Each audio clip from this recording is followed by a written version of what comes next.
안녕하세요, 임준입니다. 주말 잘 보내셨나요? 다시 월요일이 됐으니까 힘차게 출발해 보도록 하겠습니다. 오늘은 7과 직장 생활입니다. 직장 생활에 관련된 어휘부터 좀 살펴보도록 하겠습니다.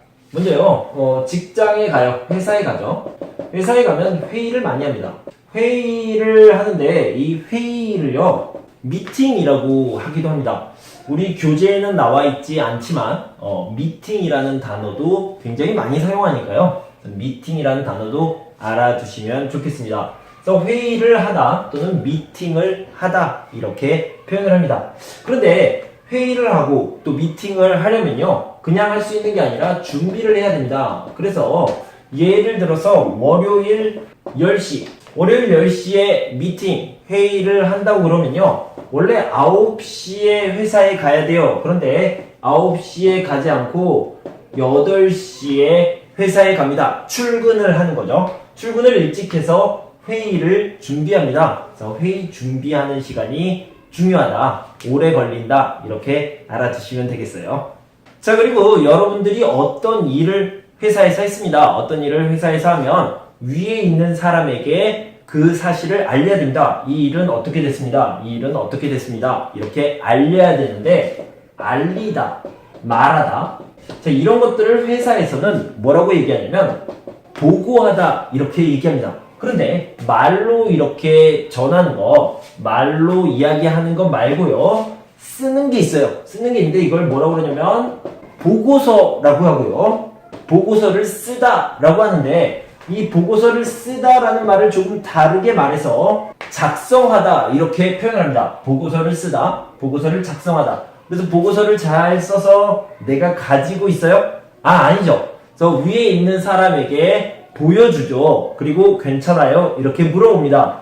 그래서 이 보고서를 작성해서 보고를 하는데, 이 보고를 할 때 보고서를 내잖아요? 그러면 자, 이런 보고서를 작성해서 여기에 보면요, 사장, 부장, 차장, 뭐 이런 것들이 있어요. 그죠? 그래서 여기에다가 이렇게 사인을 받습니다. 이렇게 사인을 받는데요, 사인 또는 서명을 받는데 이걸 뭐라고 그러냐면 결제라고 얘기합니다. 그래서 결제를 받다라고 얘기합니다. 누가요? 임준이라는 사람이 결제를 받아요.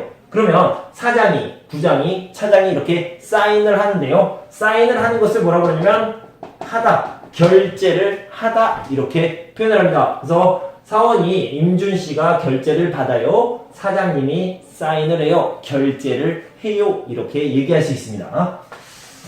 자, 결제라는 말이 있고요, 그 다음에 결제라는 말이 있습니다. 자, 우리 3과에서요, 3과 생활과 인터넷이 있었어요.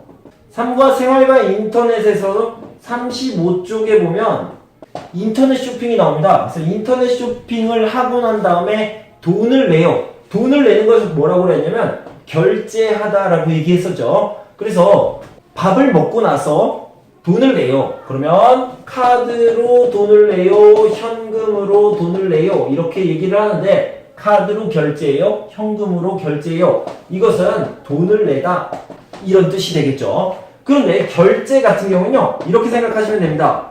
서류 또는 문서, 서류나 문서를 쓰다, 작성하다가 되겠죠. 작성한 다음에 위에 있는 사람이 사인을 하는 것, 이것을 결제받다, 결제하다라고 얘기합니다. 결제는 서류, 문서고요, 이 결제는 돈을 내는 것을 얘기합니다. 그래서 이 결제는 경제, 이코노미에 경제의 제자하고 똑같다. 그래서 돈에 관련된 것은 이 제자를 쓴다, 이렇게 생각하시면 좀 편할 것 같습니다. 자, 회사가 있습니다. 회사가 있는데 이 회사에서 이렇게 일을 해요. 일을 하는 것을 출근해서 퇴근을 하죠. 그러면 이 가운데는 근무라고 얘기를 하죠. 근무라는 얘기를 하는데, 이 근무를 회사에서만 하지 않고 다른 곳, 다른 어떤 곳에 가서 합니다. 이런 것들을 뭐라고 그러냐면 외근이라고 얘기합니다. 외근. 밖에 나가서 일을 하다가 다시 돌아오는 거예요. 그래서 밖에 외출을 해서 근무를 한다라는 의미로 외근인데요, 아주 멀리 갑니다. 멀리. 가끔은 외국으로도 가요. 이런 것들을 출장이라고 얘기하고요, 출장을 가다 이렇게 표현을 합니다. 그리고요, 외국으로 가면 특별히 해외 여행이라는 말이 있잖아요. 그래서 해외 출장을 가다 이렇게 얘기를 할 수 있겠습니다. 자, 출근을 해서 퇴근을 합니다. 그리고 근무를 하죠. 근무를 하는데 퇴근을 하지 않고 계속해서 일을 하는 것을 추가 근무라고 얘기하죠. 근데 퇴근을 원래 6시에 하는데 밤 11시까지 일을 합니다. 밤에 하는 거죠. 밤에 하기 때문에 이걸 뭐라고 그러냐면 야근, 밤에 근무를 한다라는 뜻으로 야근이라는 표현을 씁니다. 그런데 만약에 여러분들이 9시부터 1시까지만 일을 해요. 그 다음에 6시까지 일을 합니다. 그럼 밤이 아니잖아요. 밤이 아니니까 그냥 추가 근무라는 표현을 써도 괜찮습니다. 또는 토요일, 일요일에 일을 해요. 그러면 주말 근무라는 표현을 쓰게 되겠죠. 이렇게 플러스, 이것도 플러스요. 이것도 플러스. 이렇게 더 일을 하면요, 돈을 더 받는데 이것을 수당이라고 얘기하죠. 그래서 추가 근무 수당, 주말 근무 수당을 받게 됩니다. 주말 근무 수당 같은 경우에는 20%를 더 받는 것이 법으로 정해져 있습니다. 직장, 일을 하는 곳이죠. 일을 하는 곳에 갑니다. 가서 뭘 하죠? 일을 합니다. 일을 해요. 일을 하는데 일을 왜 해요? 왜? 여러분들은 회사를 사랑하기 때문에 일을 해요? 아니면 일을 좋아하기 때문에 일을 해요? 물론 그런 사람들도 있습니다. 그런데요, 가장 중요한 것은 돈이겠죠. 돈. 그래서 돈을 받기 위해서 일을 하는데 이 일을 하고 받는 돈을 뭐라고 하냐면 급여라고 얘기합니다. 급여에 대해서 좀 알아보도록 하겠습니다. 자, 급여는요, 가장 많이 쓰는 말은 월급이죠. 한 달에 한 번씩 돈을 받는 거고요. 주급이라는 말이 있는데, 주급은 한국에 별로 없습니다. 보통 운동선수들, 유럽, EPL, 잉글랜드 프리미어 리그 축구 선수들이 주급을 받는다고 하는데, 한국에는 거의 없습니다. 그럼 뭐가 있어요? 하루에 한 번씩 받는 것을 일급이라고 하는데, 일당이라는 말을 더 많이 씁니다. 그래서 하루 동안 일하면 일당 5만원, 일당 7만원을 받아요. 이렇게 얘기할 수 있겠죠. 그 다음 또 많이 쓰는 게 1시간에 얼마를 받아요? 이렇게 얘기하는데 7,350원, 7,580원 이런 식으로 시급을 받는다고 할 수 있죠. 자, 월급 말고요. 1년 동안 받는 돈을 뭐라고 그러냐면 연봉이라고 얘기합니다. 연급이라고 하지 않고 연봉이라고 얘기를 하죠. 그래서 연봉을 12로 나누면 월급이 될 것 같은데 그렇지 않고요. 12가 아니라 13으로 나누면 월급이 된다고 합니다. 그래서 이런 계산법이 있으니까 알아두시면 좋겠습니다.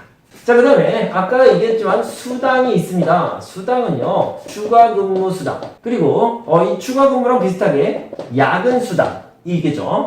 자, 그 다음에요, 주말 근무. 이 주말 근무 수당도 마찬가지로 추가 근무에 해당이 되겠죠. 밤에 일하면 야근, 주말에 일하면 주말 근무가 있는데요. 여러 가지 수당이 있지만 그 중에서도 위험 수당이라는 게 있습니다. 위험한 일을 할 때 받는 수당입니다. 예를 들어서요, 군인이 있어요. 군인이 있는데 비행기에서 문을 열고 이렇게 떨어집니다. 여기가 10km 이렇게 땅으로 떨어지는 일을 해요. 그래서 물론 낙하산을 펴고 이렇게 떨어지겠죠. 그래서 이런 일을 합니다. 죽을 수 있어요. 죽을 수 있는데 이런 일을 하면서 훈련을 받고 그 다음에 나라를 지키는 일을 하고 있죠. 그래서 이런 사람들은 굉장히 위험하기 때문에 수당을 따로 받습니다. 그래서 이런 위험 수당을 받고요. 아니면 전기나 가스 이런 위험한 것을 다루는 일을 하는 사람들에게 위험 수당이라는 것을 줍니다. 임준 선생님은 가르치는 일을 하고 있어요. 칠판 앞에서 글씨를 쓰는 일인데 죽을 수 있어요? 아니죠. 위험하지 않죠. 그래서 위험 수당을 받지 않습니다. 이렇게 생각하시면 될 것 같아요. 자, 다음은요, 보너스. 자, 옛날에는 보너스라는 말을 많이 썼어요. 그런데 요즘은 보너스라는 말보다는요, 상여금이라는 말을 많이 씁니다. 그래서 회사에서 어떤 일을 너무 잘했어요. 그러면 그 사람에게 돈을 더 주는데요. 이것을 상여금이라고 해요. 아니면 우리가 다 같이 열심히 일을 해서 회사가 돈을 많이 벌었습니다. 그때도 상여금을 모든 직원에게 나눠줄 수 있겠죠. 자, 회사를 보면 사장님이 계시죠. 사장님 밑에 부장님이 계십니다. 부장님 밑에 과장이 있어요. 과장 밑에 대리가 있어요. 대리 밑에 사원이 있고요. 뭐 책에는 이 정도로 이렇게 나와 있습니다. 자, 이런 것들을 뭐라고 그러냐면 회사에서의 직함이라고 얘기를 합니다. 그런데 우린 좀 더 해봅시다. 사원 밑에 뭐가 있어요? 알바가 있죠. 아르바이트. 뭐 이 정도로 할 수 있겠죠. 자, 부장과 과장 사이에 차장이라는 직함이 있습니다. 차장도 알아두시면 좋겠고요. 사장 위에는 뭐가 있어요? 큰 회사, 뭐 삼성, SK, 현대, LG 이런 큰 회사는요. 회장이 있죠. 회장이 있고요. 회장 밑에는 상무, 이사, 전무 이런 사람들이 있겠죠. 회장이나 사장을 대표이사라고 표현하기도 합니다. 대표이사 이 정도로 알아두시면 되겠습니다. 이런 직함들로 회사에서는 부르게 되겠습니다. 임준부장님, 임준사장님, 임준과장님, 임준대리님, 임준사원님, 임준대리님 이 정도까지 할 수 있겠죠. 자, 다음에 이 회사에서 열심히 일을 하다가 쉬고 싶어요. 쉬고 싶으면 휴가를 신청하면 됩니다. 휴가 신청을 하는데 이 신청하는 것을 휴가를 내다 이렇게 얘기합니다. 또는 휴가를 신청하다라고 얘기를 합니다. 그러면 이 사람이 OK를 하겠죠. 그래서 OK를 하는 것을 휴가를 받다. 그래서 내가 휴가 가도 됩니다. 휴가를 받아요. 이렇게 쓸 수 있겠죠. 휴가를 신청하는 것을 휴가를 내다. 그래서 OK 사인이 떨어지면 휴가를 받다. 이렇게 얘기할 수 있습니다. 자, 그다음에 학교하고 회사를 좀 비교해 봅시다. 학교에서는요, 늦게 오는 것을 지각이라고 합니다. 회사에서는 뭐라고 그래요? 지각이라고 합니다. 똑같죠? 학교에서는 일찍 집에 가요. 그런 걸 조퇴라고 얘기하죠. 그래서 회사에는 조퇴 똑같습니다. 자, 똑같고요. 그런데 학교에 안 와요. 학교에 안 오는 것을 뭐라고 그래요? 결석이라고 하죠. 결석. 회사에서는 결근이라고 얘기합니다. 결근. 그 다음에 학교에 오는 것을 출석이라고 하고요. 회사에서는 출근하는 날 이렇게 얘기를 하죠. 아침에 회사에 가는 것을 출근이라고 얘기하죠. 그 다음에 저녁에 집에 오는 것을 퇴근이라고 하는데 우리 지난번에 학교 생활에 대해서 배웠어요. 아침에 학교에 가는 것을 등교라고 얘기하죠. 출교가 아니라 등교니까 잘 알아두시고요. 저녁에 집에 오는 것을 하교. 여기서는 오후가 될 수 있겠네요. 그래서 하교라고 얘기합니다. 그래서 지각, 조퇴, 결석, 출석, 등교, 하교까지 잘 알아두시고 지각, 조퇴까지는 똑같은데 결근, 출근, 그 다음에 출근, 퇴근 이렇게 알아두시면 되겠습니다. 자, 여기까지 직장생활에 관련된 어휘를 좀 살펴봤고요. 자, 우리는 다음 시간 문형을 공부할 때 다시 만나도록 하겠습니다. 감사합니다.